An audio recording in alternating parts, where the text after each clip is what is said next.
여러분 안녕하세요. 민속학 박사 재석단 장순모입니다. 자, 오늘은 황해독구 정체성에 대해서 알아보는 두 번째 시간, 구의 상징성으로 본 정체성에 대해서 이야기 나눠볼까 합니다. 다른 지역에 있는 군마다 정체성을 가지고 있는 그런 무구들이 있죠. 특히나 근데 황해독구는요, 이 세 가지가 좀 달라요. 뭐냐면 쇠라는 게 있어요. 무구 중에.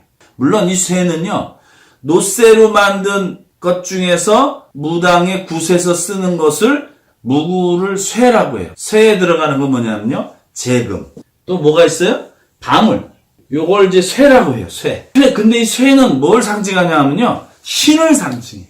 그래서 제자들이 신을 잘 받아야 된다 이렇게 얘기하지 않으시고요. 뭐라고 하면 쇠가 잘 열려야 잘 불린다. 또는 신이 잘 내려앉는다 이렇게 얘기하세요. 우리가 그 산거리나 또는 초부정거리 또 초가문거리나 또는 칠성거리에서 뭘 엽니까? 쇠를 열죠. 그래서 결례에 따라서는 이 쇠를 여는 타령까지 있어요. 그걸 또 구성을 하죠. 그 쇠열이 타령을 하죠. 그것처럼 이 쇠가 굉장히 중요합니다.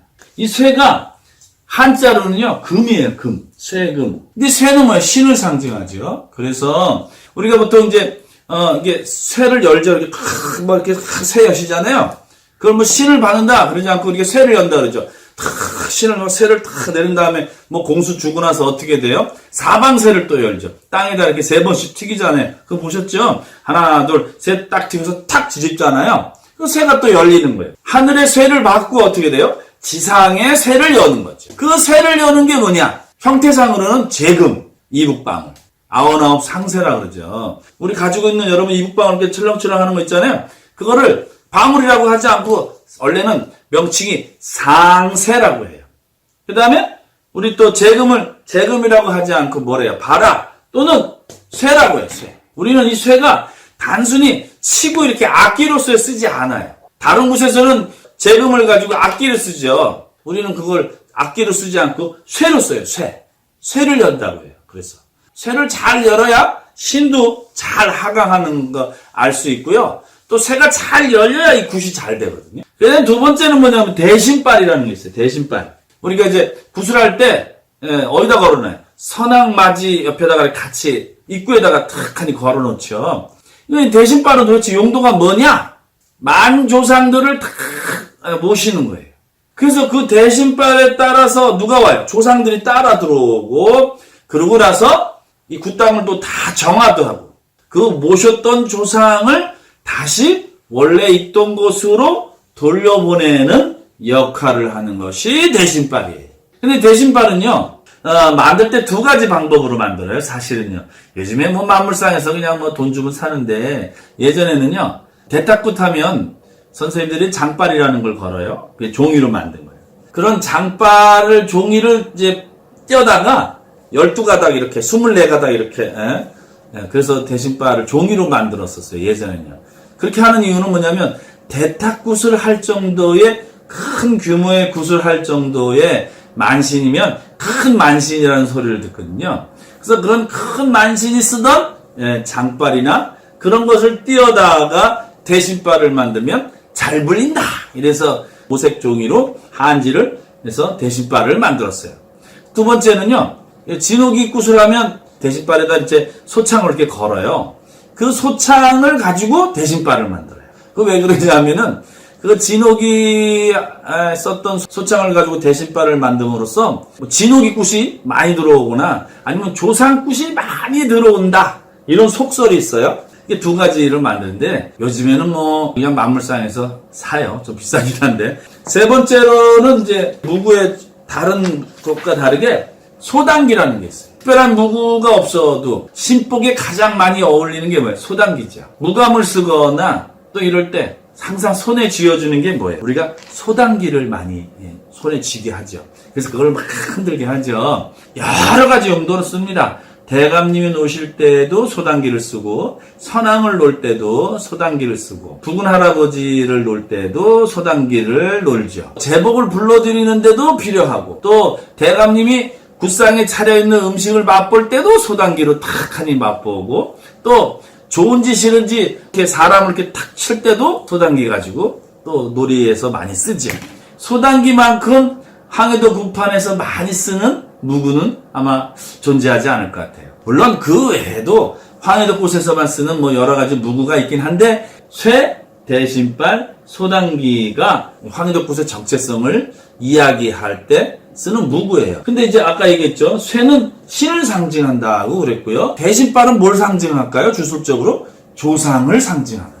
그 다음에 소단기는 뭘 상징할까요? 만물을 상징해요. 만물. 이런 상징성을 가지고 있어요. 황해도 곳에서 나타나는 신격의 정체성, 아주 특이성인데요.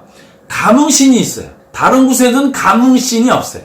감흥신이 도대체 뭘까요? 우리 그 소고리에서 초가문거리가 있잖아요. 초가문, 그러니까 초가 무슨 뜻이냐? 소고리에서 제가 뭐라 그랬어요? 모든 신을 청신한다, 모신다 이랬죠. 초자가 뭐냐면 초대하거나 초월하거나 이런 뜻을 갖고 있어요. 이 감흥신은 그럼 뭐냐? 여러분들이 그제 구성하시는 만수바지에 잘 나와 있어요. 이 감흥신은요, 모든 직능신의 우두머리, 직접적인 능력을 발휘하는 신은 직능신이라고 그랬어요. 우리가 구판에서 모셔지거나 아니면 제자의 몸주신으로 온 직능신의 우두머리예요. 제일 높은 양반이에요. 그런 직능신들을 모두 이렇게 몰고 다니시는 분이 바로 감흥신이에요. 감흥님이에요. 감흥님. 그러면 이 누구냐면요, 이게 해. 감흥신은 그래서 해를 지칭하는 이칭이에요. 이칭. 해의 이칭. 왜 해의 이칭이냐? 거기까지만 제가 얘기할게요. 자, 모든 직능신의 우두머리가 되기 위해서는 뭐가 필요해요? 제가 지난번 신의 그 신격의 형성, 신격에 하강하는 원리에 대해서 말씀드린 적이 있어요. 같은 신인데 여러 가지 이칭으로 계속적으로 부르면 어떻게 돼요? 그 신의 능력이 점점 더 증폭될 것이라고 믿는 것. 이게 주술적인 믿음인데요. 그 믿음 때문에 여러 가지 이칭들이 존재해요. 한 가지 신을 가지고. 어떤 분이 그럽디다. 감흥신이 당군 할아버지라고 얘기하는 분이 있어요. 틀렸어요. 아닙니다. 당군 할아버지를 얘기하는 것이 아니고요. 사실은 해에 대한 이칭인 거예요. 그래야 모든 직능신의 우두머리가 될 수 있어요. 당군 할아버지라면 모든 직능신의 우두머리가 될 수 없죠. 왜? 당군 할아버지도 그냥 건국시조잖아요. 똑같은 개념으로 따지면 고려의 왕건이나 조선조의 또 이성계나 뭐 똑같잖아요. 그럼 건국시조인데 다를 바가 없잖아요. 그냥 단순하게 건국신조이면서 건국영웅이에요. 붓에서는 이제 그렇게 되면 안 돼요. 이 감흥신이요, 해 이칭이다. 이렇게만 알고 계시면 여러분들이 좋겠어요. 우리가 초가문거리나 타살가문에서 가만히 들어보면 감흥할아버지가 어떤 분인가 우리가 알 수가 있어요. 그래서 그런 말 하죠. 감흥신령님 모시려고 사서삼경 밤을 새웠다. 그래서 감흥님 오시는 길에 매화꽃이 만발했다. 우리 초가문에서 부르죠. 그래서 감흥할아버지가 우리한테 오는 모습을 그대로 구성하고 있죠. 떡을 빚어서 선녀가문 이러면 선녀떡을 누구한테 바친다는 거예요? 선녀한테 바친다는 거예요. 술을 빚어서 누구한테 받는 거예요? 주가문한테 바친다는 거예요. 돼지를 잡아서 누구한테 바친다고요? 타살가문한테 바치고, 소를 잡아서 누구한테? 태탁가문한테 바친다는 거예요. 근데 그거를 자꾸 오해해가지고 당군 할아버지라고 하면 골치가 아파져요. 그 다음에 이제 우리가 지난번에 얘기했죠. 황해도 곳에는 가장 중요한 뭐가 있어요? 성수가 있죠. 성수까지 얘기하면 이제 우리가 오늘 황해도 곳의 이론적인 배경은 다 얘기하는 것 같아요. 성수는 세 가지가 있다고 얘기했어요. 모든 직능신이 성수가 된다. 두 번째는 조상에서 특정한 일을 하다가 돌아가신 분이 그 직능을 가지고 성수신으로 온다. 또 세 번째는 살아생전에 나라만신, 큰 만신을 하다가 돌아가셔서 신제자한테 성수대 신으로 내려온다. 네. 또 내 조상에서도 큰 만신이나 나라만신이 있어서 그분이 나한테 오면 뭐로 온다? 성수대 신으로 온다 했어요. 근데 이 성수는요, 우리 황해도뿐만 있어요. 다른 데는 없어요. 여러분들 자긍심을 가져야 돼요. 우리 성수를 가지고 있어요. 성수가 어디서 온 말이냐면요, 성수청에서 온 말이에요. 성수가 똑같은 말이죠. 성수청 문열을 얘기해요. 이게 뭐예요? 성수란 그 나라만신이라는 뜻이죠. 또 무슨 말이에요? 이게 국무, 국물을 성수라고 해요. 성수. 그럼 성수의 원래 뜻이 뭐예요? 한자로 얘기하면 별성, 별수, 별을 이야기해요. 별이고 성수예요. 선생님들이 그러죠. 천이 넘는 성수, 만이 넘는 성수 이렇게 얘기하잖아요. 그게 왜 천이 넘고 많이 넘겠어요? 무수히 많다는 뜻이에요. 하늘에 별이 무수히 많죠. 그런데요, 왜 그럼 우리가 성수일까요? 주술적으로 보면요, 이게 해가 있어요, 달이 있어요, 그리고 별들이 막 촘촘촘촘촘촘 이렇게 있어요. 1월 해와 달을 보이하는 세계관, 이게 성수의 세계관인 거예요. 물론 천문학적으로 따지면 전혀 상관없는 거죠. 오히려 우리 태양계는 어떻게 돼? 변방에 있죠, 은하계. 주술적으로는요, 1월을 지키는 그 주위를 맴돌면서 해와 달을 지키면서 해를, 둘레를 돌고 있는 수많은 별들, 그게 뭐예요? 성수죠. 1월 성신을 지키는 신으로서의 백마장군이 있고 신으로서의 백호산신이 있어요. 이게 다 뭐예요? 해를 지칭하는 말인데, 그런 분들을 지키는 수많은 직능신. 그 직능신들을 뭐라 그래요? 성수라고 하는 거예요. 이제 성수에 여러분 고민이 풀렸죠? 성수는 말 그대로 뜻풀이를 하면 별을 얘기해요. 별성, 별숙 이렇게 얘기해요. 그래서 성수는 어디서 왔다? 성수청에서. 그래서 조선조에는 성수청이라는 게 있죠. 성수청에 무녀들이 딱 있죠. 이 토인성수는 뭐예요? 성수는 알겠는데 앞에 또 뭐가 토인성수. 이야, 이거 복잡한 신이 또 하나 나타났네. 토인성수는 뭐냐면요, 성수청에 있는 성수청의 관상감, 직책으로 따지면 어떤 부서의 팀장을 이야기해요. 그래서 성수청을, 그 무녀들을 관리하는 관직, 이게 누구예요? 토인성수예요. 그래서 토인성수 어떻게 돌아요? 도포 입으시고 까만 옷 입고 이렇게 가 쓰고 노시잖아요. 부채 이렇게 탁 들면서. 이분은 뭐예요? 무당인데 무당을 할 수 없는 집안에, 또는 무당을 잘 이해하고 있는 그런 관직에 있는 양반이죠. 토인성수는요, 일반 신회기 때는 놀지 않아요. 한 10년쯤 됐을 때 분리굿 다 끝나고 덕루가 돼서 어느 정도 내가 12거리 굿을 다 할 줄 알았을 때, 그때 노는 게 토인성수예요. 건주가도 부르고 앉아서 별도의 상을 차려주면 육회 이렇게 해서 차려서 한 잔 먹고 또 제가 줄도 두고 막 앉아서 술을 드시잖아요. 여러분 그거 보셨죠? 그래서 그렇게 이제 토인성수를 그렇게 노는 거예요. 어떤 결례에 따라서는 제거리를 할 때, 좀 오래된 만신 분들은요, 제거리를 할 때 누가 먼저 노냐 하면 토인성수복을 입고 노세요. 그걸 놀고 나서 이제 신장님 노시고 장군님 노시고 작두 타고 이렇게 노시죠. 지금까지 제가 얘기한 것 쭉 가만 들어보면, 자, 어때요? 우리가 해사상이 기본으로 깔려 있다. 여러분 이거 느끼셨어요? 그래서 우리 황해덕구세는요, 기본적으로 해사상을 가지고 있어요. 1월 신관 이렇게 얘기하고요. 1월 신관을 가지고 있으면서 산신신앙을 근본적으로 우리가 가지고 있어요. 그래서 두 가지를 가지고 있죠, 우리가. 산신이 모든 굿의 기본이거든요. 산신신앙이요. 그 산신신앙이 존재하지 않으면 우리 황해덕굿은요, 존재할 수가 없어요. 그리고 그 굿판에 녹아져 있는 주술적인 상징은 다 무엇을 상징한다? 해를 상징하고 있어요. 이걸 생각하시면서 한번 굿판에 참여해서 굿을 보시면 아하 하고 느끼실 거예요. 그걸 느낀다면 우리가 왜 산신신앙을 그대로 계승하고 있구나 라는 것을 아시게 될 거예요. 천신기도할 때 산에 가서 하시죠. 왜 산에 가서 해요? 그냥 여러분 앞마당에 가서 허공에 대고 기도하면 되잖아요. 그런데 왜 산에 가서 기도하시죠? 산은 뭐라고요?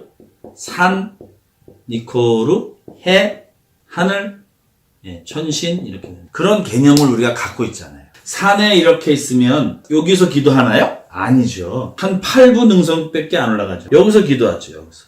그래서 뭘 봐요? 정상을 보면서 기도하는 거죠. 꼭대기 가서 기도하면 좋잖아요. 천만에요. 꼭대기 가서 기도하고 그 제를 지내는 거는요, 예전에는요, 왕만 할 수 있죠. 우리가 천재단에 가서 제를 지내는군요. 우리 무당들은 그렇게 하면 안 돼요. 큰일 나죠. 왜요? 우리가 왕이 아니니까. 왕만 천재단 가서 하는 거예요. 건방지게 무당이 예? 천재단 가서 기도하면 어떻게 돼요? 바로 죽죠. 예전에 역적으로 몰립니다. 그래서 우리가 어떻게 돼요? 8부 능선 정도에 올라가서 정상을 보고 기도하죠. 여기엔 뭐가 있어요? 산꼭대기에 산신이 있는 게 아니고 하늘신이 있다고 생각하는 거예요. 즉 산은 하늘과 맞닿아 있다. 이래서 산 밑거로 하늘이라고 봤던 거예요. 사실은 해 사상을 가지고 있지만 1호를 모시고 있지만 겉으로는 산을 모시고 있다고 이야기하는 거예요. 1월이라는 거는요. 왕이죠. 해는 곧 왕이었죠. 예전에요. 그래서 우리가 해를 모셨어요. 이러면 안 돼요. 그건 바로 역적이 돼요. 왕조사에서 해는 이코로 왕인데 내가 해를 모셨어. 이거 어떻게 되는 거예요? 그럼 내가 왕이 돼야 되잖아요. 그러니까 어떻게 돼요? 죽지요. 죽음을 당하죠. 그러니까 어떻게 돼요? 이걸 아니고 뭐로 했다? 예, 산. 그래서 나온 게 뭐예요? 백호산신이죠. 백호산신은 뭐예요? 해의 2층이죠. 해의 2층. 왜 산이 천신인가? 예, 천신의 어떤 상징을 가지고 있는 거예요.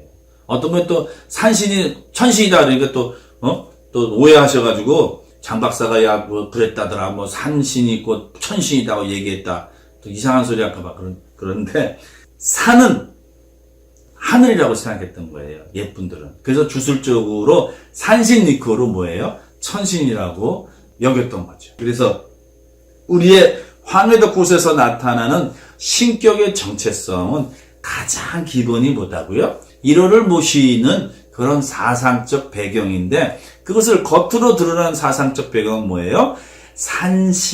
산신사상을 계승하고 있는 거예요. 모든 백성들은 하늘을 우러러 보는 것조차도 이게 건방진 거예요. 예전에. 그러니까 어떻게 돼요? 하늘을 우러러 볼 수는 없어요. 왜요? 내가 잘못하면 죽으니까. 우리 사극에서 보셨잖아요. 좀 높은 사람만 나타나면 고개 숙이고 감히 고개를 들고 쳐다볼 수 없잖아요. 그것처럼 니코로 우리가 해사상을 표방하면 예전에는 죽는 거예요. 해사상을 가지고 있는 거는요. 귀족들이 관한 종교예요. 이건 뭐 전 세계 똑같아요. 뭐 이집트의 그 파라오도 해사상을 갖고 있죠. 태양신. 일반 백성들은 절대 태양신을 숭배하면 안 돼요. 죽는 거예요. 귀족들이 공유하고 귀족들이 영위하는 그런 사상적 체계가 해에 관계된 사상이에요. 그러면 민중들은 뭐래요? 그 산신 사상을 가지고 있죠. 그래서 힘든 일이 있으면 산에 가서 기도하고 또 산에 가서 돌을 닦고 그리고 사람은 산의 전기를 타고 태어나고 산에 가서 굳히죠. 우리 민중들의 삶의 시작과 끝이 산과 더불어. 그래서 우리는 흔히 그러죠. 비빌 언덕이 있어야 산다. 비빌 언덕이 뭐예요? 산신사상. 여기까지 이제 황해덕굿 배우기 이론적인 배경을 간단하게나마 여러분과 같이 공유해 봤습니다. 물론 빠진 부분도 많고 부족한 부분도 많아요. 그렇지만 자 이제 시작이죠. 이 기초 과정이 이제 끝났어요. 자 다음 시간부터 그럼 뭘 할까요? 황해덕굿 12거리에 대해서 이제 하나씩 파헤쳐보는 시간을 가져보도록 하겠습니다. 여러분 다음 시간에 뵙겠습니다. 네, 민소각 박사, 재석당, 장승범이었습니다. 여러분 다음 시간에 봬요.